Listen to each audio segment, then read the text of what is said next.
Okay, here we go. We're launching into the turn of the century video. All right, we have starting out with trains. We kind of talked about that earlier in class.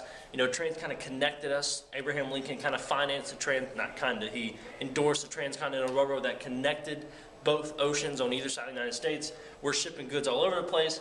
Boom, we become a modern country. So trains, industrial revolution. You know, like I said, America built a series of the transcontinental railroads, connected the oceans. We're shipping stuff everywhere. We're now completely interconnected. You know, we have cities popping up in the west, cities building larger in the east. You also have the Industrial Revolution, which is the time period America entered where they started replacing basic human chores and jobs and tools, tasks that, you know, used to be solved by just really mundane things with machines. So people were inventing and creating machines that could do all these things that humans used to do. And this yet led to us developing lots of industries, businesses, like the steel industry, the oil industry, stuff like that. So a lot of these new industries included, you know, a telephone business. People were plugging in the things on the pads. You've seen those pictures where they connect a call, the operator picks up, hey, how many direct a call? Hold on 1 second, boop, stick it in. You know, you got typewriters, so you're getting secretaries, people typing up stuff. Steel, I mentioned earlier, clothing, textiles from the sewing machine. People are making fashion, they're doing this stuff. Banking, big industry, people have to manage their money. Oil, all that type of stuff. So that's kind of the Industrial Revolution. That's where we are right now. Late 1800s, early 1900s, about 1880, maybe 1910, somewhere in there, 1910. And with the rise of industry, you have a rise of big business. All these new inventions and all these new machines, people started creating businesses surrounding that. All right? And they were run very differently than businesses in the 1700s. So your local butcher didn't exist as much anymore. You had businesses. You didn't have your local tool man who made horseshoe. They were made in factories and stuff like that. And in order for these businesses to raise money, they turned their business into a corporation. All right? That's one of our key words for this unit, a corporation. So a corporation is a business that's owned by shareholders who are investors, and they buy part of the company through shares of stock market.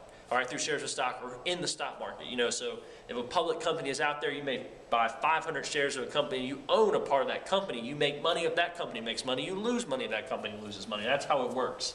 All right, one major industry was oil, which was led by John D. Rockefeller, who we introduced at the beginning of this unit.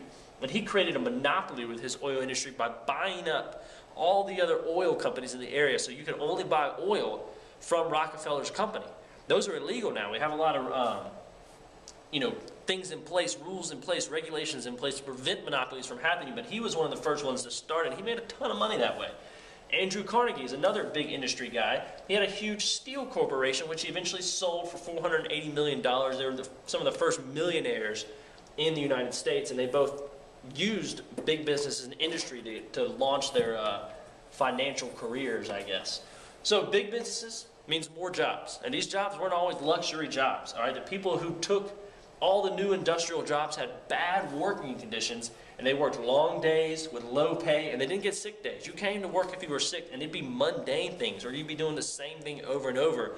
Maybe you'd be on an assembly line, you know, and you just be putting a screw in place, a screw in place, a screw in place, 12 hours a day, the same thing. I mean, you're just doing the same thing over and over. That's a terrible job. Nobody would want that. All right, the goal of these business owners who allowed these work conditions to happen, they were trying to run their factories as cheap as possible so they could make as much money as possible. So the workers had it rough.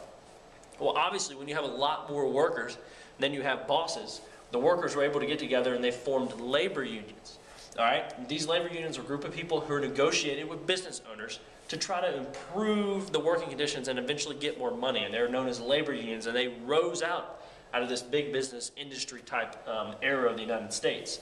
All right, if the union leaders didn't get what they want, all the workers could go on strike and stop working until they were able to negotiate a deal.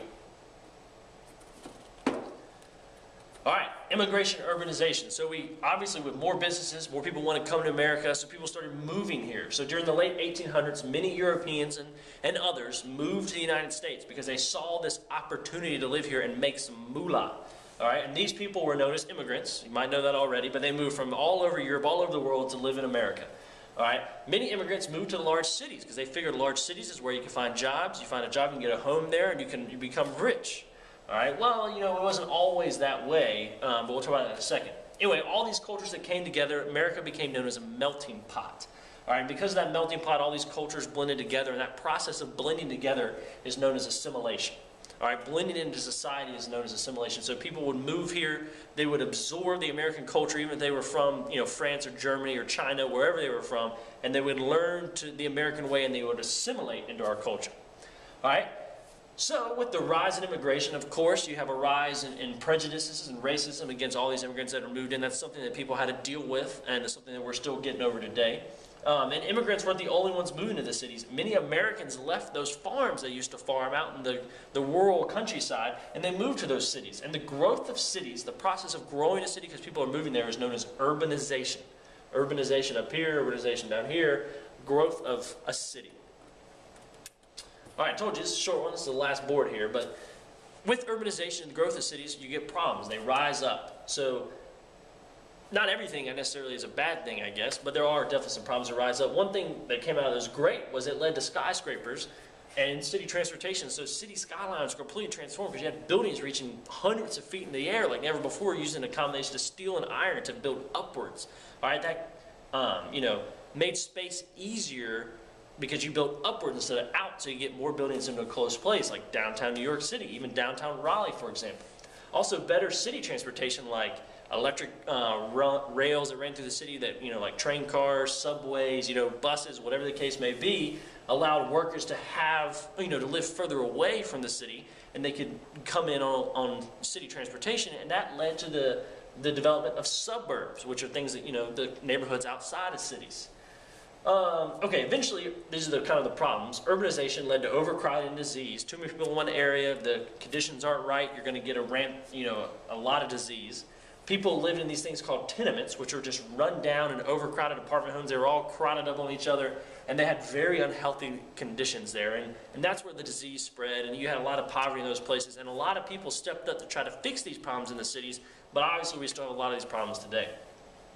Education vastly improved during this era of the Industrial Revolution and the rise of big business. All right, children were now required by law to attend school. So during like a 40-year period, the number of school children doubled. All right, immigrants went there to learn kind of the American way, what it was like to be an American citizen. You had children going there on a regular basis, and if you have more people going to school, more people able to read, which led to an increase in literary publication like newspapers and magazines. And this kind of launched us into a new type of entertainment. Right? All sorts of entertainment being created. And so the Industrial Revolution era, this turn of the century time period, the early 1900s, maybe late 1800s, somewhere in there, was just a huge movement for the United States. It really catapulted us into being a modern country.